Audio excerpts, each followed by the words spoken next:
என் பேர் ஹேமலதா. நான் வந்துட்டு ஒரு வருஷமாக கொஞ்சம் நடக்க முடியாமல் இருந்தேன். 15 நாளாக நடுப்புற சுத்தமாக நடக்கவே வரல. கால் ஸ்டெப்ஸ் கூட எடுத்து வைக்க வரல. இவரோட ஆஃபீஸில், எங்கள் வீட்டில் இருக்கவங்க ஆஃபீஸ்லேருந்து தான் சொன்னாங்க. ஒரு லேடி சொன்னாங்க. அவங்க சொன்னதுக்கு சரின்னு போகலாம் அப்படின்னு சொல்லி கூட்டிகிட்டு வந்தார். கூட்டிகிட்டு வந்த உடனே கொஞ்சம் முதல் ட்ரீட்மெண்ட்லேயே கொஞ்சம் பரவாயில்லையாக இருந்தது.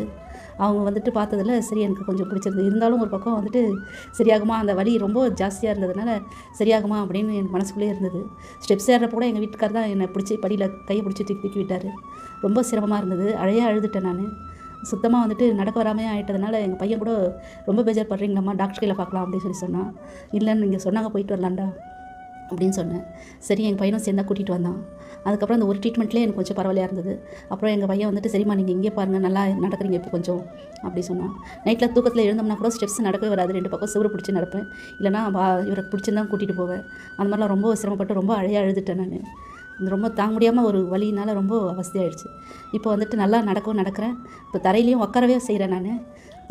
உட்கார முடியாமல் எத்தனை வருஷமா இருந்தீங்க? 1 வருஷமா. ஆமாம், உட்காரவே முடியாது. சப்பலாங்காலம் போட்டு நான் உட்காரவே மாட்டேன். அப்படியே சாதாரணமாக 1 வருஷம் முன்னாடி உட்காந்தா கூட ஒரு கால் நீட்டி தான் செவுட்டில் சாஞ்சா மாதிரி அப்படி தான் உட்காருவேன். இப்போ சப்பலாங்காலமே போட்டு உட்கார்றேன். ஆனால் மனமே மகிழ்ச்சியாக இருக்கணும், மனசு தான் எல்லாத்துக்கும் காரணம்னு சொல்லுவார். ஆனால் அதே மாதிரி தான் தினமும் சொல்லிகிட்டு இருப்பேன், மனமே மகிழ்ச்சியாக இருங்க, நான் மகிழ்ச்சியாக இருக்கேன் அப்படின்னு சொல்லிக்கிட்டே இருப்பேன். ஆனால் அதே மாதிரி எக்ஸசைஸ் வந்து விடாமல் செய்யணும்னு சொன்னாங்க. அந்த எக்ஸசைஸை கண்டிப்பாக கம்பல்சரியாக செஞ்சுக்கிட்டே வரேன் நான். இப்போது எனக்கு 90% நல்லா ஆயிடுச்சு. இப்போ லேஸாக இருக்கிறதுனால ஒரு வாரத்துக்கு ஒரு வாட்டி, இல்லை 15 நாள் ஒரு வாட்டி வாங்க சொல்லியிருக்காங்க. இப்போ அது மாதிரி வந்துட்டுருக்கேன். ஆனால் இப்போ எனக்கு எந்த வலியும் இல்லை. லேசான வலியிலோட தான் இப்போ வந்துட்டுருக்கேன்.